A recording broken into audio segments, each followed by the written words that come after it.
Et voici que dans le silence s'élève la voix d'un homme, le chant d'une femme, le son d'un instrument, la musique d'un orchestre, les applaudissements d'une foule.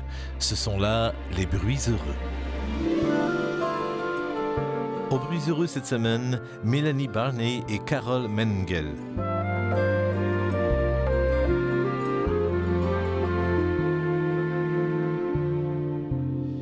Salut, ici André Roy. Je reçois en direct aujourd'hui la violoniste Carole Mengel et l'organiste Mélanie Barney. Ces deux merveilleuses musiciennes jouent ensemble et sont liées par une grande amitié depuis une quinzaine d'années. Après un premier CD, Danza, consacré à la musique du monde, voici en 2015 la première collaboration sur CD de musique dite classique de ces deux ex-étudiantes au Conservatoire de musique de Montréal. Cet album, qui s'intitule « Après un rêve », présente des musiques tantôt touchantes, tantôt virtuoses de l'époque romantique. À l'exception d'une œuvre, toutefois, le Capriccio pour violon et orgue, composé en 2005 par Naji Hakim. Les autres œuvres qui sont présentées sont Trostung de Paul Richard Glaser, Après un rêve et la berceuse de Gabriel Fauré, le prélude de Gabriel Pierné, le très célèbre boléro de Maurice Ravel, enfin un répertoire tout à fait incarné avec le titre Après un rêve, dont vous allez pouvoir découvrir les principaux compositeurs à travers cette émission. Virtuose d'une grande sensibilité, Mélanie Barney a su très tôt se démarquer. En démontrant un intérêt pour le grand répertoire symphonique, elle a su donner un nouveau souffle à l'orgue et le rendre plus accessible au public en abordant divers styles musicaux tels que la musique de film, les transcriptions pour orgue issues d'œuvres orchestrales et le tango. La violoniste Carole Mengel, de son côté, a suivi des cours particuliers auprès de grands maîtres à Montréal et en Europe. Sa carrière se distingue par sa diversité. Elle a œuvré tant en musique classique qu'en musique contemporaine, en jazz et dans le domaine des variétés. Je les reçois avec bonheur en studio aujourd'hui. Vous allez découvrir deux musiciennes exceptionnelles et un répertoire qui à coup sûr va vous enchanter. Après un rêve, voici Mélanie Barney, organiste, et Carole Mengel, violoniste. Alors, Carole, j'ai triché un petit peu avec ton nom. On dit Menegel. Exactement. Voilà, oui. Voilà. Mais la musicienne, elle reste pareille, fantastique. Bonjour, Carole. Bonjour, Mélanie. Bonjour. Alors, je suis vraiment ravi de vous avoir à l'émission aujourd'hui. Merci beaucoup de nous accueillir. On s'est déjà rencontrés dans une autre vie. Oui. Oui. Alors, vous étiez venu donner un concert. C'était un concert de musique de cinéma pour violon et orgue dans une petite maison de la culture à Saint-Antoine-sur-Richelieu. Donc, c'est un pari que vous avez continué à tenir de faire coexister ces deux instruments-là ensemble. Oui, en fait, on a fait plusieurs projets ensemble. On a fait du tango, bon, comme vous dites, la musique de film. Puis là, on fait musique romantique pour violon et orgue. Ça fait combien de temps que vous travaillez ensemble? Ça fait plus de 15 ans, hein, c'est Oui, ça? 18 ans environ. Ouais. Je vais vous expliquer comment ça a commencé. C'est assez intéressant. J'avais envoyé un CV à la Fabrique Notre-Dame de Lourdes à Verdun. Mélanie était titulaire de ces orgues-là parce que j'étais intéressée de travailler à l'église, donc avec orgue et pour de la musique liturgique et autres, toutes sortes de projets. Et Mélanie a répondu à ce CV et j'ai commencé à jouer à l'église, certains mariages, certaines funérailles. Puis là, il y a une amitié qui est née de ça. Puis on a commencé à monter des concerts ensemble, toutes sortes de programmes différents. C'est comme ça que tout a commencé. Oui. Et là, vous arrivez, c'est déjà votre deuxième CD. Il y avait un premier qui était piano, parce que tu es aussi pianiste, Oui. Mélanie. Et donc, piano et violon. Ça s'appelait Danza. Et là, c'est vraiment un disque de musique classique. Et on trouve des grandes œuvres, mais des œuvres aussi moins connues. Et vous vous promenez là-dedans, violon, orgue. De temps en temps, toi, tu es soliste, Mélanie. Toi, tu es soliste aussi, accompagnée par Mélanie. Oui. Et des fois, c'est carrément des duos. Oui, tout Oui. à fait. Puis, en fait, ça fait longtemps qu'on joue des concerts classiques, de la vraie musique classique ensemble, mais c'est notre premier disque de ce genre de musique ensemble. Oui. Et là, si je regarde votre agenda, vous êtes vraiment beaucoup, beaucoup occupé. Alors, c'est quand même étonnant parce qu'on pourrait se dire, bon, aujourd'hui, les musiciens classiques travaillent plus vraiment, c'est difficile, tout ça. Et je regarde juste l'agenda que vous avez eu en 2015, le nombre de concerts qu'à vous deux, vous avez fait. Et là, le mois de septembre s'annonce particulièrement trépidant. Juste pour ce disque-là, vous avez 3 lancements. Oui. Donc, on a un lancement, le premier, le 20 septembre, à la cathédrale de Saint-Jean-sur-Richelieu. Ensuite, à la cathédrale de Saint-Jérôme, le 27 septembre. Puis on termine à Montréal le 4 octobre à l'église Saint-Viateur d'Outremont. Oui, et ça, c'est pour cet album magnifique qui s'appelle « Après un rêve ». Ça, c'est une idée que vous avez eue toutes les deux ensemble? De l'intituler Après un rêve Ouais, ou de faire l'album? le genre d'album que vous avez voulu concevoir. Ben, en fait, on n'était pas parti pour faire un album. J'avais envie de faire un nouveau projet avec Carole. Puis j'avais dit, qu'est-ce que tu en dis si on ferait, on offrirait un concert, musique de chambre, orgue et violon. Puis il n'y a pas tant de répertoire pour ça, violon et orgue. On a fait beaucoup de recherches. Puis, on commençait à faire des concerts. Puis finalement, on a du beau répertoire. Puis j'ai dit... ça serait vraiment intéressant de faire un disque ensemble. Puis donc, j'ai remis l'idée comme ça. Puis finalement, on a décidé de faire un album ensemble. Puis en faisant des recherches sur Internet, on a vraiment trouvé des bijoux méconnus écrits originalement pour violon et orgue. Alors, il faut que les gens entendent ça. Oui. Après un rêve, c'est une chanson, donc avec les paroles qu'on entend et qu'on savoure sur la musique, la musique de Fauré. Et on va l'entendre cette fois-là, le chant interprété au violon, donc par Carole Meneghel et à l'orgue Mélanie Barnet, Après un rêve de Fauré.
Après un rêve de Fauré, pardon. C'est le genre de musique qui va toucher profondément nos auditeurs, nos auditrices, j'en suis convaincu. Il y a un feutre là-dedans qui vient te caresser, c'est vraiment magnifique. Et je suppose que vous avez dû ressentir la même chose, l'effet que ça avait sur vos auditeurs aussi. Oui, c'est une pièce, je dirais, qui plaît particulièrement à notre public en général, peu importe où on va. Elle a l'air de toucher particulièrement. Oui, et c'est un peu pour ça que vous avez appelé le disque au complet Après un rêve. Entre autres. Bon, notamment, il y a une symbolique. Après avoir rêvé, le projet, il se concrétise. Donc, oui. Après un rêve. Mais aussi parce que cette pièce-là a tellement de pouvoir sur notre public que souvent même, on la joue en rappel pour qu'elle laisse une empreinte. Je vais laisser Mélanie continuer aussi. Puis, après un rêve, je trouve que ça résumait bien l'idée du disque, qui est à consonance romantique, toute cette période-là du 19e siècle, de compositeur. Puis, c'est un orgue en plus qui est centenaire, donc vous allez voir dans toute la sonorité de cet instrument-là, on entend vraiment l'époque, ce sont les sons d'origine du 19e siècle qui étaient construits en 1901. Donc, c'est l'orgue de Saint-Jérôme, de la cathédrale de Saint-Jérôme, c'est ça? Donc, il donne la place à des multiples registrations. C'est amusant pour toi de jouer avec ça? Oui, bien, je trouvais que c'est un instrument qui correspondait bien au projet. C'est un instrument romantique, mais c'est pas un instrument qui a des sons très éclatants. Vous allez voir, c'est très feutré. C'est électropneumatique? Oui, électropneumatique, un 3 claviers à 41 jeux. Donc, ce sont des sons assez feutrés. Donc, ça accompagne très bien un instrument comme le violon. Et toi, tu es titulaire à l'orgue de Saint-Jérôme? Oui, depuis 3 ans maintenant. Oui, donc c'est ton ami, tu le connais bien, cet instrument-là. Et vous avez enregistré ça quand, cet album-là? Ça fait quelques mois. En fait, ça fait pas très longtemps. Il faisait froid. Ça nous donne une idée de la date. Il faisait très froid. Et un petit détail sur Après un rêve aussi, on a créé un vidéoclip avec cette musique-là. Et on a donné cette œuvre-là. C'est-à-dire comme teaser, bien avant la sortie de l'album. On a mis le vidéoclip sur Facebook, un peu partout. Donc, on a offert cette œuvre-là comme apéritif. Oui. Et cet album-là va sortir bientôt. Là, on en parle aujourd'hui, mais il n'est même pas encore tout à fait sorti des presses. Ça va être, je crois, le 16 septembre, donc c'est dans 2 semaines. Le 16 septembre, il sort de presse et le premier lancement a lieu le 20 septembre. Donc, on va continuer à écouter un petit peu. On va aller plus loin parce que je veux qu'on découvre le plus possible du répertoire qu'il y a dans cet album-là. Trochtung, c'est une pièce donc on connaît davantage pour l'orgue et le violon. C'est une des rares, en tout cas, qu'on connaît bien pour les deux instruments. Et vous pouvez m'expliquer un peu l'origine de cette pièce-là? Oui, j'y pensais tout à l'heure. Je vais essayer de le trouver parce qu'il y a une signification, il y a un terme qui explique, c'est allemand, Trochtung. Puis là, j'ai un blanc de mémoire, je pourrais le chercher tout à l'heure, mais il y a une signification à ce mot-là. OK. Paul Richard Glaser. Oui. Donc, une pièce que les gens qui aiment la musique d'orgue et de violon connaissent, mais qu'on va faire découvrir à plein de monde, je suis certain. Trochtung.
Trochtung de Paul Richard Glaser, c'est une œuvre originale pour violon et orgue interprétée par Carole Meneghel et Mélanie Barnet.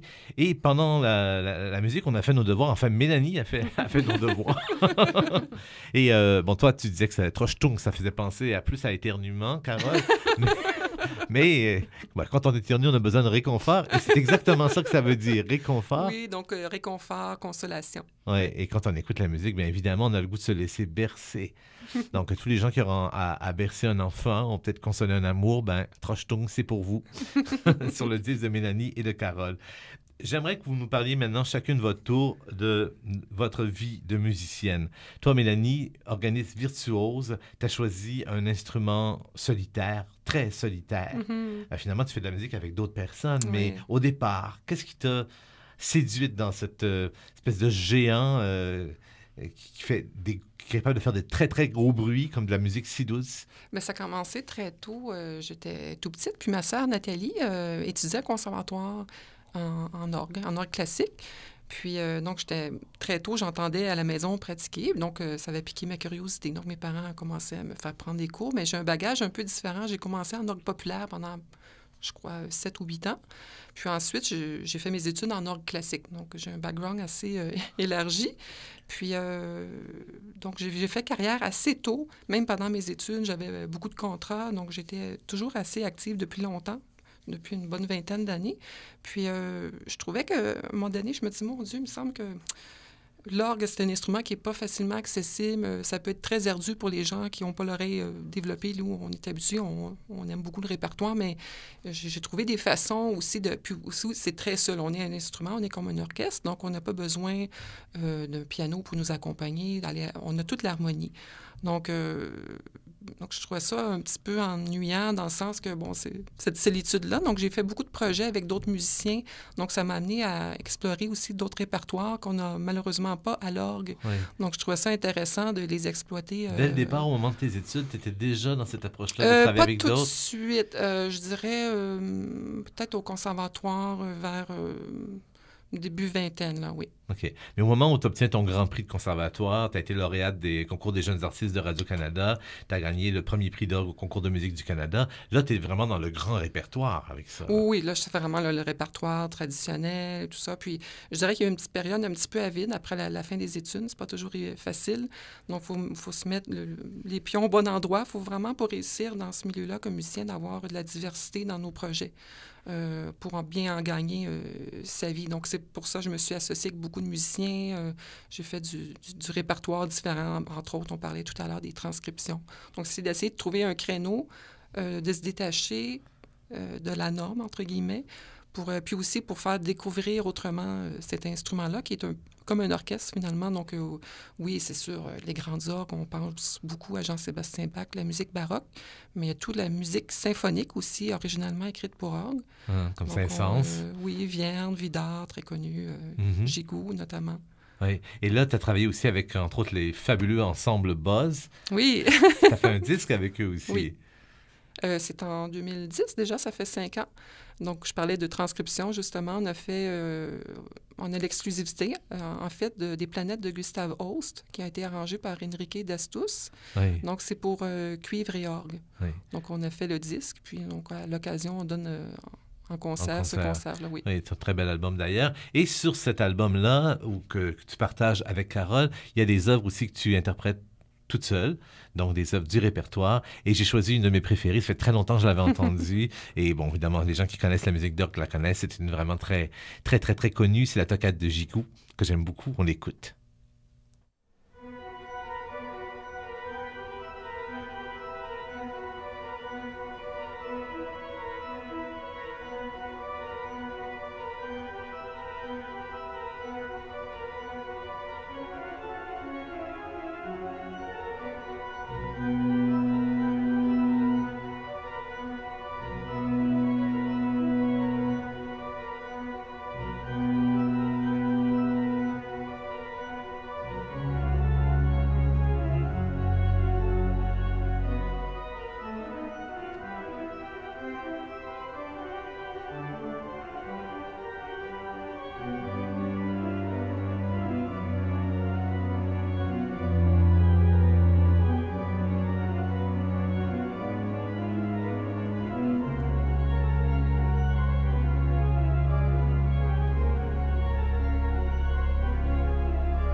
la célèbre toccata d'Eugène Gigou par Mélanie Barnet sur le disque Après un rêve. Toi, Carole, ton histoire d'amour avec la musique. Oui, ben moi aussi, j'ai commencé en tant qu'organiste ma carrière. Sérieux? Oui, pour de vrai. C'est que à l'âge de... Virage. Oui, c'est ça. Mais j'étais vraiment une grande organiste. C'est à l'âge de 4 ans, je réclamais... Bon, moi, je viens d'une famille où il n'y avait pas de musiciens. Et je réclamais un piano à mes parents. Je ne sais pas pourquoi. Là. Je ne sais pas d'où m'est venue cette idée. Mais mes parents n'avaient pas les moyens de m'acheter un piano. Alors, ils m'ont acheté un orgue-jouet. Ça couvrait un clavier, puis il y avait des petits boutons pour les accords à gauche. Donc, j'étais une grande organiste. OK, c'est l'explication. Oui, c'est ça. Puis par la suite, à 8 ans, j'ai eu la chance d'être acceptée. Je ne sais pas si tu connais l'école Le Plateau. Donc, oui, très bien. Oui, c'est ça. Donc, c'était un tout nouveau projet à ce moment-là pour les enfants surdoués de milieux défavorisés de Montréal. Ce que j'étais tout à fait défavorisée de Montréal. Donc, alors, c'était fantastique de pouvoir apprendre le violon à cet endroit-là, ainsi que d'autres instruments, mais c'était surtout axé sur le violon dans mon cas. Et par la suite, bon, mes parents m'ont payé des cours, se sont saignés pour me payer des cours privés de violon. Je leur en suis tellement reconnaissante. Et j'ai été acceptée au Conservatoire de musique de Montréal à 14 ans. Donc là, j'y ai passé une dizaine d'années et c'est là que tout a commencé de façon plus professionnelle. Et pour ce qui est de la carrière, par la suite, on peut dire que j'ai eu une carrière complètement atypique. Et même déjà au conservatoire, ça se pressentait. Là. En plus des cours, évidemment, de musique dite classique, j'étais la seule étudiante dans la classe de jazz de Nick Ayoub. Et aussi, je courais après tous les compositeurs de musique contemporaine pour interpréter leurs œuvres. Donc, il y avait déjà des goûts un peu disparates et éclectiques. Oui, oui. Oui. Donc, par la suite, la carrière, ça a été un petit peu ça aussi. J'ai commencé par faire beaucoup d'orchestres comme tous mes compatriotes, mais par la suite, j'ai commencé à créer toutes sortes de projets différents et jusqu'à mon départ pour la France, où j'ai travaillé pendant quelques années avant de revenir ici. Et depuis que je suis ici, là, il y a des projets durables qui sont enfin créés, notamment avec Mélanie. Oui. Très heureux de ça. Et cette curiosité et cet éclectisme pour les œuvres, on le retrouve sur cet album-là. Moi, j'ai découvert un auteur, un compositeur que je ne connaissais pas du tout, et même évidemment une œuvre que je ne connaissais pas, c'est Andante Cantabile de Camillo Schumann. C'est un Allemand du 19e siècle, et c'est absolument magnifique, ça. On va l'écouter. C'est interprété à l'orgue par Mélanie Barnet, et c'est vraiment, ça aussi, c'est une pièce, vraiment un duo pour orgue et violon, c'est ça? Oui, une pièce originale. OK. Oui. Et évidemment, au violon par Carole Meneghel.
Sur les ondes de Radio VM, avec André Roy, vous écoutez Les Bruits Heureux.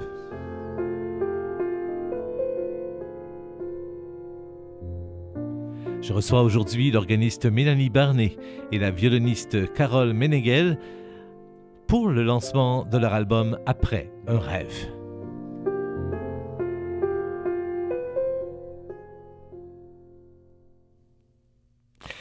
Ce qui est amusant sur cet album-là, c'est après un rêve, on pense que ça va être doux tout le long. Évidemment, il y a une pièce qui est très, très douce, qui commence doucement, même à peine perceptible, mais qui finit en apothéose. Et vous allez nous faire le boléro de Ravel, version violon, orgue et percussion. Oui, percussion et timbales aussi, avec Gérald Bissonnette aux percussions et aux timbales. Wow! Et ça, vous allez le faire lors du lancement, mais sur les gens qui vont acheter le disque, ils vont avoir ça avec eux, cette version que vous avez vous-même réorchestrée? Oui, en fait, Mélanie est partie d'un arrangement qui existait déjà pour orgue et pour créer, justement, à partir des partitions originales d'orchestre, les autres partitions de tous. Oui. Mm-hmm. Et toi, tu fais quoi là-dedans? Tu fais la clarinette? Tu t'inscris où là, dans cette réorchestration-là, le violon? En fait, c'est ça. Je l'ai exploré toutes les couleurs de l'orgue, montré tout un grand crescendo. Donc, on est parti vraiment avec l'orgue pendant plusieurs minutes.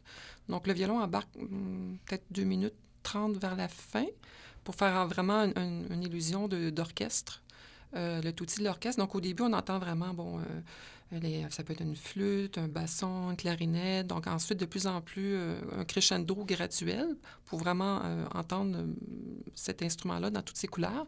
Puis arrive vers peut-être 2 minutes 30 vers la fin, Carole qui imite un peu un orchestre à cordes. On m'a enregistré à quelques reprises. Ah, c'est vrai. C'est ça. Mais au tout début, c'est vraiment l'orgue qui joue sa fonction de symphoniste. Oui, c'est ça. Donc, on avait le choix entre une version écourtée ou plus longue, puis on a décidé que celle qui était la plus longue était plus intéressante pour avoir vraiment un crescendo, vraiment tout en douceur, puis de plus en plus graduel. Alors, si vous voulez, on va s'arrêter de parler pour laisser nos auditeurs profiter de ce moment vraiment magique. Le boléro de Ravel, de Maurice, évidemment de Maurice Ravel, le boléro, et c'est interprété au violon par Carole Meneghel et à toutes les couleurs de l'orgue par Mélanie Barnet.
Une interprétation phénoménale du Boléro de Ravel par l'organiste Mélanie Barnet et la violoniste Carole Ménéghel.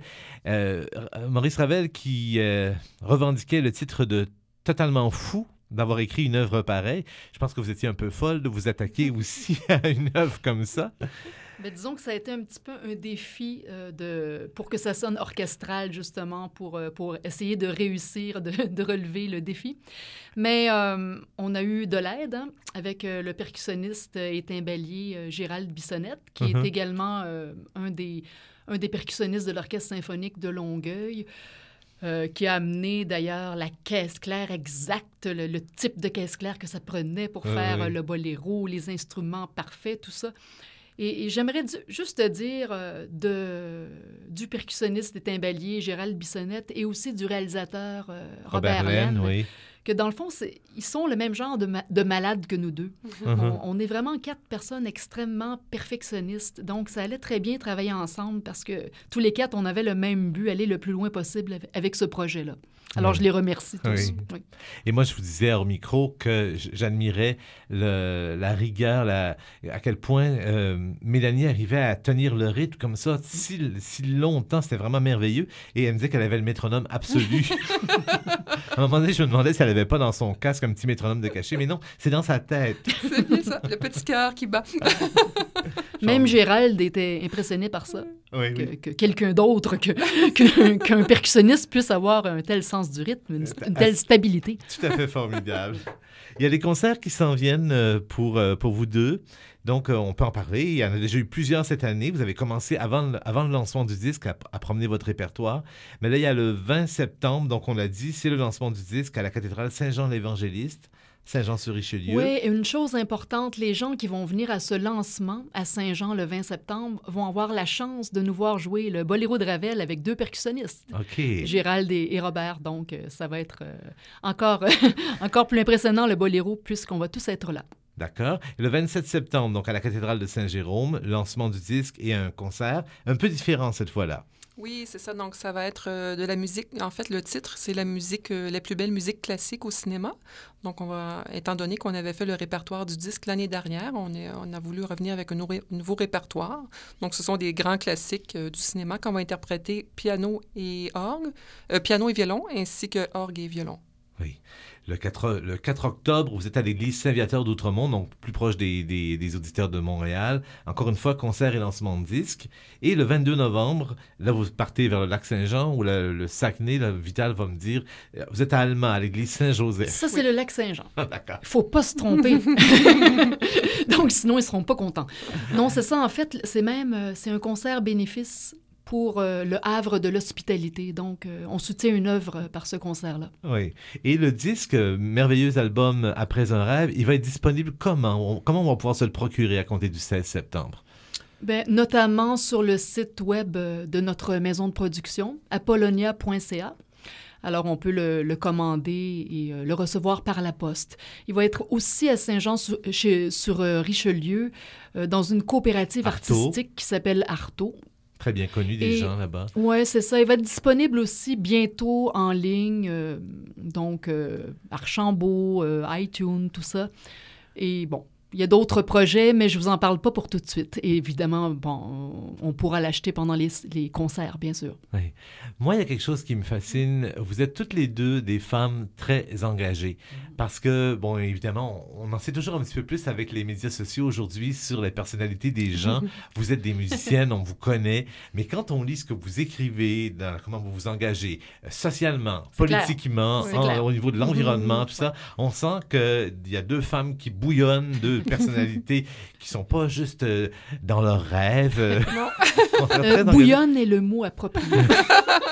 Et moi, ça me fascine beaucoup. Est-ce que, bon, vous confirmez que vous êtes des personnes comme ça? Oui, oui. Et vous continuez à faire de la musique. Vous n'êtes pas engagé, vous n'êtes pas avec des pancartes dans la rue. Est-ce que la musique, pour vous, c'est un moyen de soigner, de guérir, de sauver ce monde qui a l'air un petit peu perdu parfois? Oui, moi je crois que c'est une nécessité. Donc on vit des périodes de troubles hein, mondialement, à plein de niveaux. Puis je trouve que c'est un moment, on donne un concert pendant 1 heure, les gens, on va émerveiller les gens, on va les émouvoir, on va les toucher, puis c'est un moment, je trouve qu'on peut se recueillir et puis penser à des belles choses, des belles émotions qu'on va vivre ensemble. Oui, également, on sert les œuvres, les œuvres charitables qui nous tiennent à cœur avec la musique, en participant notamment à des concerts bénéfices. Aussi, avec mon groupe Ilenka, par exemple, j'avais fait un vidéoclip pour dénoncer la violence. Donc, il y a différentes façons de mettre la musique au service de la société. Il y a la suite de Dolly de Fauré, encore une fois. Vous avez choisi la berceuse, la très belle berceuse de cette suite, qui est aimée depuis tellement longtemps, donc c'est une adaptation pour violon et orgue. J'aimerais ça que vous me disiez à qui vous voulez la dédier aujourd'hui, à quelqu'un ou à quelque chose qui, dans le monde, aurait bien besoin d'être bercé actuellement. Toi, Carole. Moi, je ferais dormir les enfants syriens avec cette berceuse. Je seconde. Puis moi, j'aimerais la dédier à mon père, qu'on a perdu ma mère de cancer il y a 2 ans. Puis je sais que c'est pas toujours facile pour mon père. Il y a eu des petits soucis de santé dernièrement, donc je pense à lui. D'accord. La berceuse de Gabriel Fauré.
Il y a dans cette musique une jubilation tout à fait tendre et heureuse. Et c'est vraiment une magnifique prise de son. Oui. Et ton violon sonne magnifiquement là-dedans aussi. Tu disais qu'il y a comme une sourdine, oui. Ouais, j'ai un beau violon italien, puis on a un grand réalisateur avec des beaux micros. Non, ça sonne tout à fait bien. Donc, c'est un des charmes de cet album-là aussi. C'est un disque rare parce qu'on l'a dit, c'est pas une formation qu'on entend souvent. Ici, on a notre ami Jacques Boucher qui travaille à radio à Ville-Marie avec nous et qui, avec sa femme Anne-Robert, ont fait des très beaux albums, des très beaux concerts. Et à part eux, c'est quelque chose qui existe à peu près pas. Donc, vous semez un peu partout. C'est la lumière de cette musique-là, violon et orgue. Qu'est-ce qu'il y a sur cet album-là aussi, vous croyez que les gens vont découvrir avec bonheur? Il y a des pièces presque inconnues là-dessus aussi. Exactement. On a fait tellement de recherches sur Internet pour trouver le plus beau répertoire pour violon et orgue. Il y a des bijoux méconnus que les gens vont découvrir avec grande joie. Des duos? Oui, des duos. Parfois, ce sont plus des pièces accompagnées et parfois de vrais duos, comme par exemple l'Andante et Rondo de McFarren ou bien le Capriccio de Naji Hakim. Oui, c'est ça. Ça, ce sont vraiment des duos. L'orgue est une partition très intense. Il y a aussi 4 pièces d'orgue solo. Ce sont tous des toccatas, dont une beaucoup moins connue, c'est la toccata de Gaston Bélier. Oui. C'est l'œuvre la plus connue de ce compositeur-là, donc elle porte bien son nom, elle cogne. Alors, des trucs pour bercer, des pièces pour vraiment nous enchanter et pour nous faire découvrir des nouvelles avenues. Une espèce d'équilibre entre la douceur et la virtuosité. Très, très heureux. Et ça a été vraiment un bonheur de vous avoir avec nous en studio aujourd'hui. Carole, Mélanie, je vous souhaite un succès vraiment énorme avec cet album-là, avec la suite de vos concerts. Merci d'avoir été avec nous aujourd'hui. Merci infiniment, merci.